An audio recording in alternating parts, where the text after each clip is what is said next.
Welcome to the ParcelPedia podcast, the ultimate guide to all things shipping and business services in Frisco, Texas. From U.S. Mail and FedEx to private mailboxes and packing supplies, we've got you covered. Stay tuned for a special discount code to save on your next order.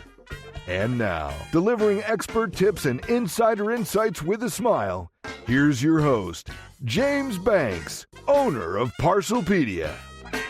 Behind every package is a story, and James Banks has seen some good ones. From priceless family heirlooms to once-in-a-lifetime surprises, hear what shipping at ParcelPedia is really like. Welcome back, everyone. I'm Sophia Yvette, co-host/producer, back in the studio with owner of ParcelPedia, James Banks. James, how's it going?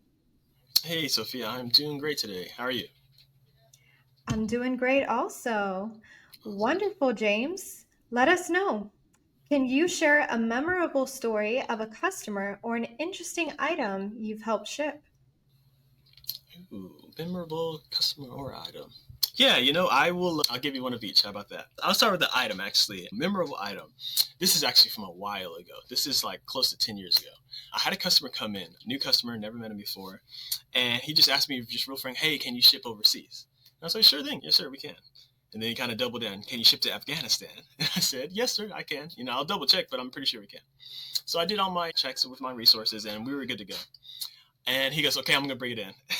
And that's when I knew why he came in to kind of check first before he went out back to the car. He brings in this humongous black cabinet, I guess is the best way you can describe it. And what it was a server cabinet. So a cabinet to hold all the different servers for the United States military. And it was being sent directly to them on site. Yes. So that's why I want to keep it somewhat vague as far as the details. Though it was so long ago, I'm sure it doesn't matter anymore. But yeah, I was like, oh, wow.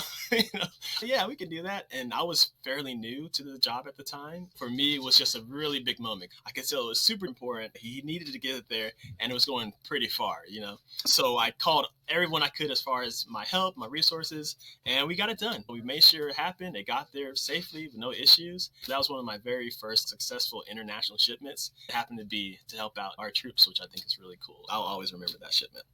As far as customer, this one's a very great customer. I love this customer, but it's a little bit of a sad story. Oh. So for this customer, she's a long time customer. She had been coming to us for years and years and years. And where her profession was, she works in the dental industry with her husband. And one day she just kind of gave me some, vague questions. Hey, can y'all ship overseas? I was like, yeah, we can. Can you ship to here? I was like, yes, we can. Okay. And then lo and behold, it's like a week after that, we're moving. I was like, what do you mean?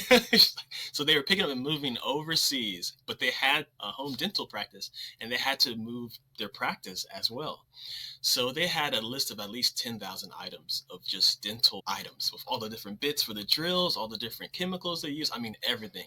And with any international shipment, all that stuff has to be documented. So it was about a 2 to 3 day process where I just said, hey, send me everything you have. If you have an inventory sheet, just send it to me. And I did all the research that night, plugging in all the numbers for the harmonized codes. I was really super nervous because it's a customer I really, really liked. And we had been helping her out for a long time. And I'd never shipped that amount of goods at once. But again, it all worked out. She messaged me from the destination country saying, hey, we got here. Every single box got here perfectly safe and sound. So it was a good story, but sad because unless she visits, I won't see her anymore.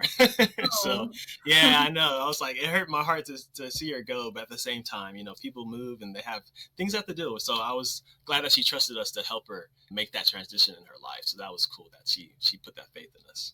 Well, maybe she'll see this episode and give you a call. Yeah, maybe. I'm going to have to send her a postcard. So, James, what steps do you usually take to protect fragile or sentimental items during shipping? So as far as those steps, we always do an assessment. Step number 1 is assessment. Look at what you're shipping. Some things are not good under pressure. Some things are better under pressure. Some things just need to have bubble wrap, bubble it until you can't bubble it anymore.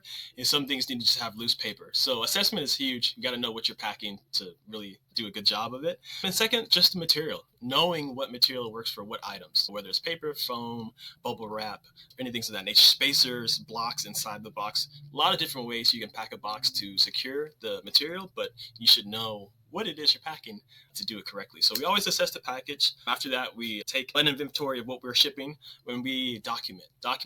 Whether you take insurance out or not, honestly, it's just good practice to document your steps before, during, and after.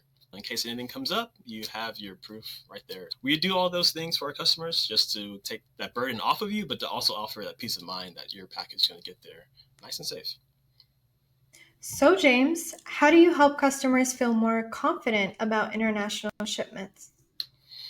I just like to explain the process, explain why we take certain steps. Sometimes people are confused. One of the things is, why do you need to know what's in the box? Well, we're not going to take anything. We just need to document it, because if we don't, or if we miss something, it's going to either cause a delay or you may even get a return. And no one wants to spend the time and the money to send something overseas just to one day come home from work and that box is sitting on your porch. And you're like, what?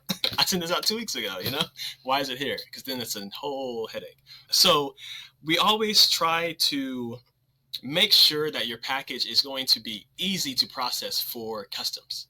If it's easier for that employee, it's better for you and your recipient, because your package is going to be more likely that it arrives on the estimated time of arrival, as well as getting there safely. If they don't have to look around this box to try to find information, it's less chances of getting tossed around and thrown around. So I'd imagine if the driver has frustration, the boxes that aren't scanning right or giving them issues are going to be the ones that he or she may take their frustrations out on. So we try to make it easy for them. So besides the story that you told, what is the most unique or unexpected thing that someone has brought to ship? Oh, man. We've talked about, on this podcast, we've had so many great stories. We talked about the live animals, right? We talked about the family heirlooms. I will give you one. And it was surprising because of the lengths they went to do it. So it's like a grade school thing.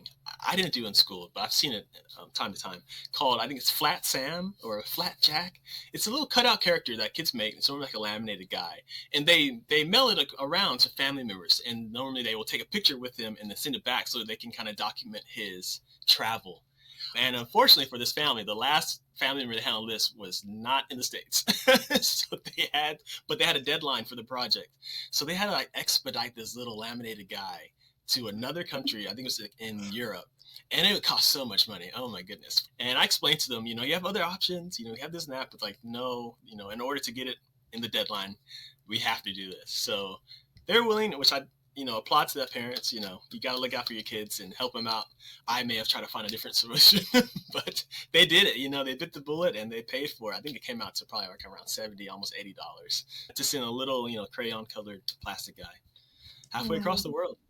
Yeah. So not a crazy thing, but just the nature behind the shipment was pretty funny. Well, it sounds like that little guy had quite the adventure. Quite the trip, yeah, I know. He may have won this contest, right? Hopefully so. Right? What role does custom packing play in safe delivery on that note? Yeah, so custom packing, if we were to pack something exactly to the item, I like to guarantee its safety. If I'm going to take the time to make a custom box or custom inserts for your package, I will personally guarantee its safety, because I shouldn't tell you that I can be a professional and take this off your hands and do it exactly how it needs to be done and not guarantee that it gets there safe. So in my opinion, on custom packing, especially when I'm doing it, you can guarantee it's going to get there safe. So that's the JB guarantee. Amazing. Well, thanks for taking the time to talk with us today, James. We'll catch you in the next episode. Have a fantastic rest of your day. Thank you so much, Sophia. Same to you. Thanks for joining us on the ParcelPedia podcast. Don't forget, mention podcast at our store to snag 10% off select shipping services.